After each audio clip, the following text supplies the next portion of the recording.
G'day and welcome back to another Talking Head video. Sorry to bore you, but this is quite important. I want to talk about the USA, land of the free, home of the brave. USA, there you go. There's my little bit of promotion for USA. But I want to talk about what's happening in the USA. Now we've got this the FAA Reauthorization Bill 2018. Every now and then, apparently, I don't know much about US politics, so if I'm wrong, someone will correct me for sure in the comments, but every now and then the various agencies of the US government need to be reauthorized. They need to basically governmental approval of their budget and what they're doing. So they come up with the Reauthorization Bill, which grants them the funds and the authority to do whatever it is they're supposed to do. In this case, with the FAA, it's control the airspace, keep it safe, keep it working. So that's what's happening. So what they tend to do is they come up with this big bill, and it's 1,200 pages of this bill. And it talks about lots and lots of stuff that they have to do because it basically binds them to do this stuff within a certain time frame once they get the money. So it's like a contract. We'll give you the money, you got to do this, right?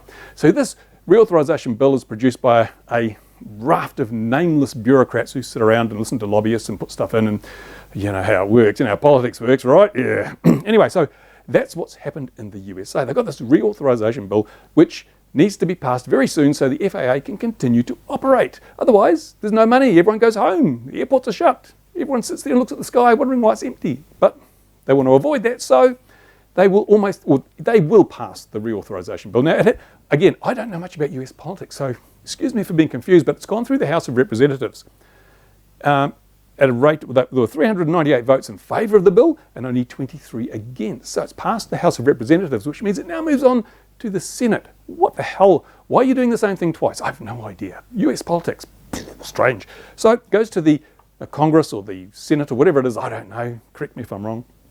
And another group of people, or some of the old people and some of the new people come in and they vote on it again. Why?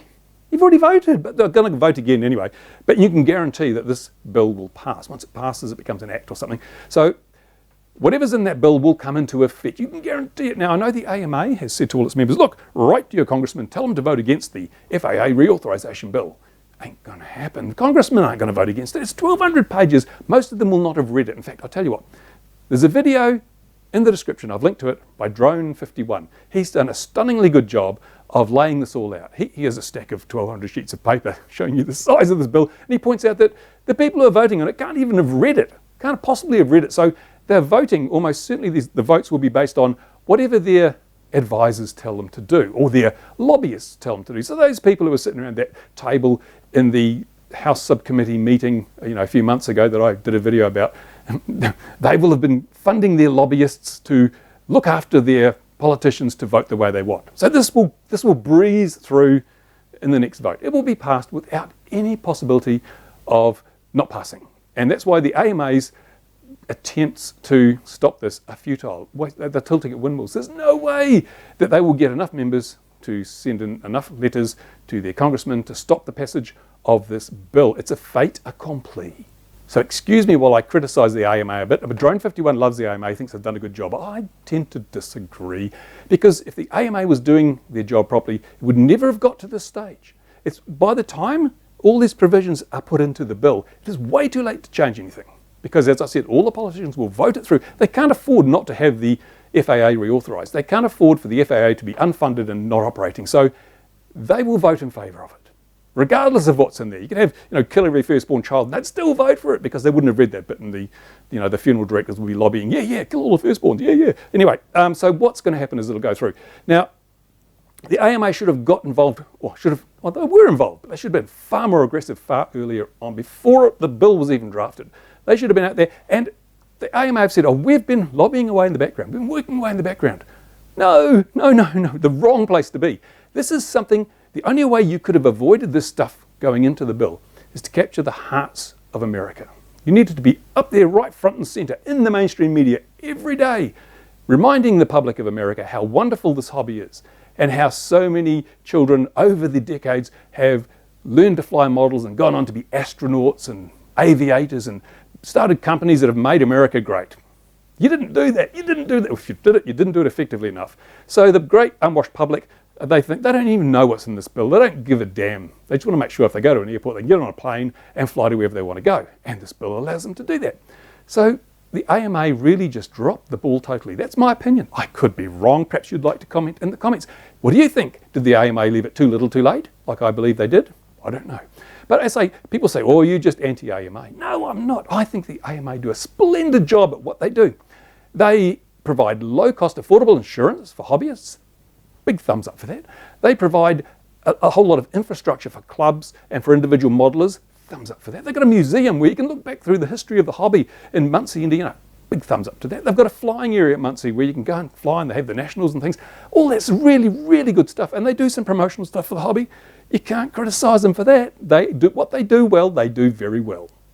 What they don't do well is represent the hobby in the halls of power. I'm sorry. Otherwise, we wouldn't be sitting here now on basically the eve of the massive changes that are about to take place. Now, if you want to see what those changes are, go and look at Drone 51's video. He itemises it all. I'm going to give a slightly different tilt on this. I'm going to look at it and say, haha, well, join the rest of the world, America, because that's exactly what you're doing. Now, the biggest thing in this whole reauthorization bill is the revocation, the revoking of Section 336. Section 336 is a unique piece of legislation. Only America has that. That's the only country in the world that I'm aware of where the government has deliberately provided protection for the hobby from the overzealousness of legislators and regulators, right? They've said you can't pass any rules to control model aircraft. They told the FAA this is what 336 does. It says the FAA may not pass any new rules to control model aircraft. What a brilliant piece of protection that was. I don't know why they did it. The AMA probably had a role in that. Thumbs up, AMA. But the world was different back then. When that was, back at the turn of the decade, that 0 to 400 foot of airspace, no one really thought much about it because the drone industry wasn't as big as it is now. And it was a case of, well, the hobbyists play down there. We don't give a damn as long as they don't kill people and knock down buildings. We're not really too worried. The money's up there in the bigger, higher altitudes. That was basically the attitude. So the AMA had no trouble in getting in there and getting what they wanted. Today, different story. As we know, as we saw in that subcommittee meeting, the 0 to 400 foot airspace is really, really valuable now. It's worth billions of dollars a year to the right people. And I'm talking about Amazon and Google and Facebook and DHL and all those other companies that want to use it for their drone deliveries and all sorts of other stuff. So now people are no longer saying, let the hobbyists play, we don't care. Now they're saying, get these people out of our pool. We need this to make money. And they've gone to the lobbyists, they've gone to the politicians and said, we need this to make America great again. We can rule the world with our drones. And of course the politicians are going rubber stamp, rubber stamp. That's exactly what's happening. So what's going on here is the hobby's going to lose that protection. So now the FAA is free to come in and make all sorts of rules and regulations, restrictions and demands on the hobby. A hobby which has shown itself to be incredibly safe over many, many years. But they don't care. They do not care. It's not about how safe we've been. It's not about how responsible we are. It's not about the risk that our models may pose to anyone. It's about dollars. And you can't fight dollars with a group of yokels from Muncie, Indiana. There's no way they can fight that. They just cannot do it. It's just completely out of their sphere of awareness and capability. So things will have to change there. But what's going to happen is now the hobby in the USA will be under the control of the airspace regulator. And that's exactly how it is everywhere else in the world. Here in New Zealand, the Civil Aviation Authority has been regulating models for as long as I know. In Australia, it's been CASA.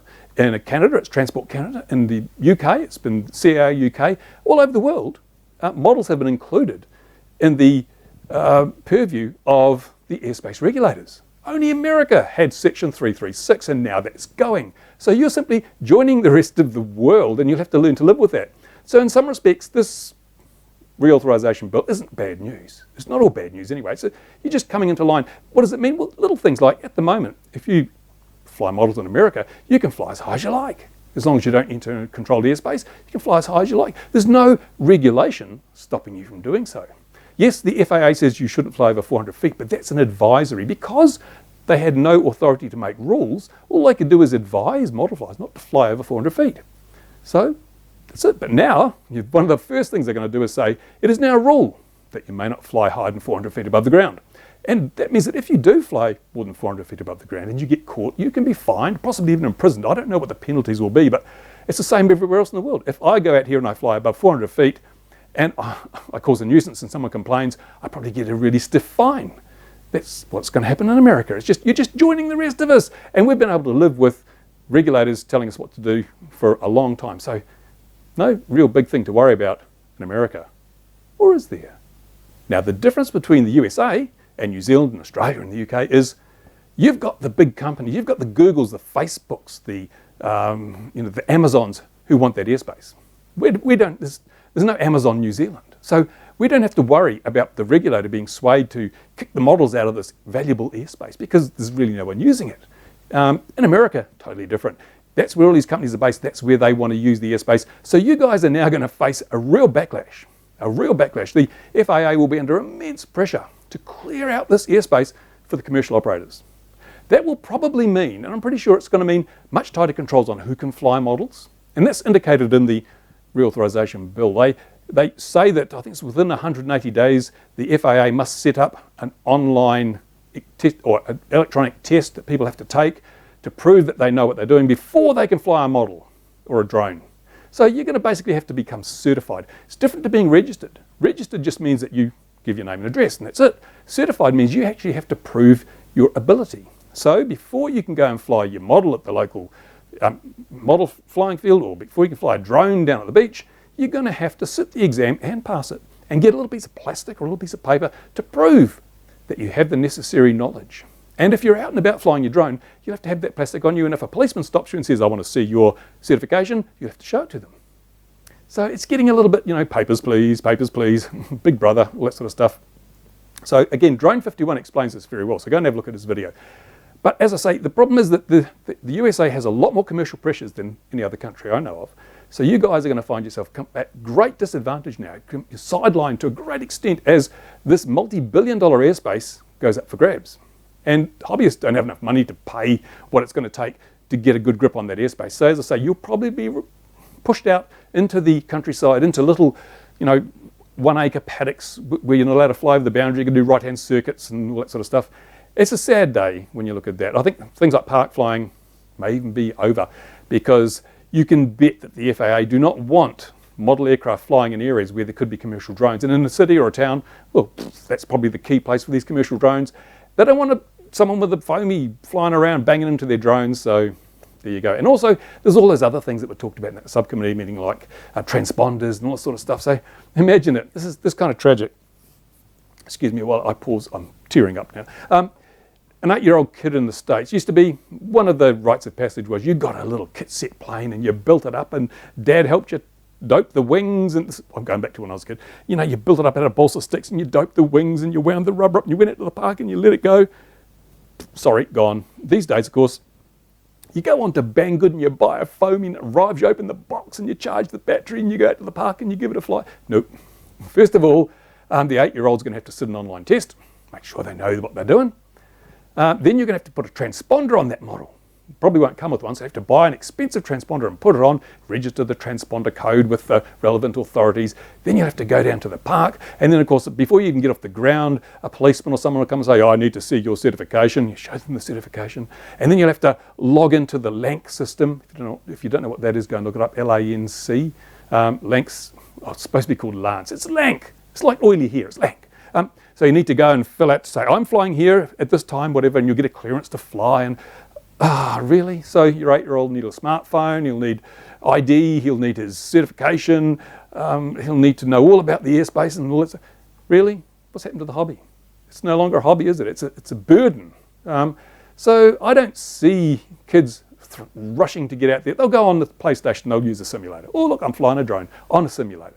And it's really going to put a knot in the flow of people, the young people that go on to fly models and go on to full-size aviation. I don't think that really the authorities are thinking this through too well, but that's what you're going to have to deal with. I don't know what you do about that. I don't know what you do about that in America. As I say, this should have been nipped in the bud a year ago, before the Reauthorization Bill was even in its first draft stage, but it wasn't. It wasn't. So what do you do now? Well, I've got a few ideas.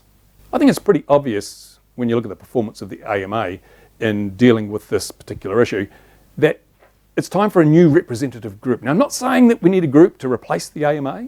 As I say, they do wonderful things. They're great. What they do very well. But you need a new group to represent the hobby because AMA is not very good at that. Now, Chad Kappa, the guy that started Flight Test and then went on to start or do Rotor Riot, he has started an organisation called the FPV Freedom Coalition. And that's a group that he's setting up with a view to representing the rights of FPV flyers in the halls of power, to give them a unified voice and to hopefully get a bit of lobbying power.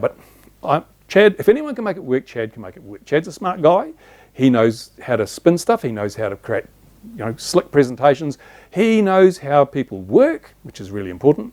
But I really think that it's nothing to do with Chad. It's just the concept is flawed. The concept is flawed because when you look at it, on one side we've got Google, Facebook, Amazon, DHL, Domino's, all these companies lining up to, and Boeing and all the other companies lining up to use our airspace, right? Now, Chad sets up his organisation. He says about 100,000, I think he said 100,000 FPV flyers in the USA. I would doubt that. I would say there's probably 50,000, and of that there's probably only 5 to 10,000 that fly regularly, right? So let's say there's 50,000. You start up a group to represent them, you're going to get somewhere between 5 and 10% of those members actually joining. That's what happens. That's a well-proven statistic that most people are just too lazy and too stupid to join a group like that. I mean, example, the Node group that DJI set up to represent DJI drone flyers. How many drone flyers with DJIs are there in the USA? Probably 600,000 possibly, maybe 700,000. How many members does Node have? I think was it 20,000? So it's a tiny fraction of the total number. So let's say we've got 50,000 FPV flyers. Let's say 5% of those join up. 2,500 people join the FPV Freedom Coalition. So let's say we have a meeting. And you've got the FAA in the middle and you've got Google and Amazon and Facebook and Domino's and all the other well-funded multi-million dollar, billion-dollar corporations on the other side, FAA, Chad. They're going to say, well, we're employing, thousands of people, hundreds of thousands of people. We're going to produce billions of dollars in revenue if we have this airspace. And on the other side, Chad says, we've got 2,500 members and we don't like that. Who's going to win? Seriously, nothing, it's not a criticism of Chad at all. As I say, if anyone can do it, he can do it. But I just think that is a flawed model. That's not going to work. You can't do that. You can't just go in using the same weapons they're using and saying, pretty please. No, it's just not going to work because you're so outnumbered that the scales are just so tipped in favour of all that money, corporations and all the jobs and all the stuff that they're going to bring to the table. So you need to think a bit smarter than that. I have a few ideas. I've dealt with bureaucrats over the years and I've scored quite a few victories because you don't fight them at their own game. The only way to beat a bureaucracy is to bring in a bigger bureaucracy and set them against each other and let them go to it. And you can sit back and have a coffee and watch and smile and enjoy the fighting.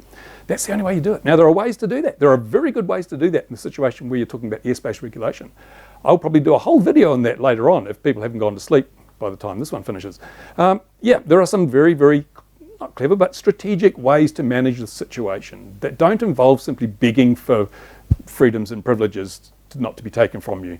It involves leveraging the muscle of other groups against the interests that you're not particularly happy with. So that's what you do.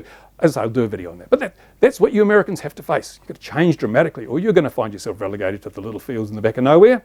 And all the rest of the airspace will be used up by all the big corporations. There you go. This should produce a bit of comment, eh? What do you think? Tell us what you think in the bit below. Are you worried about this change, this reauthorization bill and the changes it'll have? Now, it won't happen overnight. Or to quote a famous New Zealand supermodel, it won't happen overnight, but it will happen. And so 2 or 3 years down the track, the hobby is going to be a much different thing. The airspace in which the hobby flies will be a much different place than it is today. So unless we are prepared to act now and prepared to anticipate the moves that are going to be made and to counter them through clever thinking and strategic use of resources, then we're going to increasingly be pushed out of the picture. That's what I predict. I could be wrong. I certainly hope I'm wrong. Sadly, I don't think I am. There you go. Thank you for watching this video. A bit long again. I tried to make it short. This is about the 6th take to make it short. Didn't work. It's just as long as all the others. And stay tuned because I will be bringing you more talking head videos. So if you are having trouble getting to sleep at night, bookmark this video. And just as you get into bed, set it going. Within seconds, you'll be in the land of Nod. Trust me. That's what I'm good at. So I've got to go. Thanks for watching. Bye for now.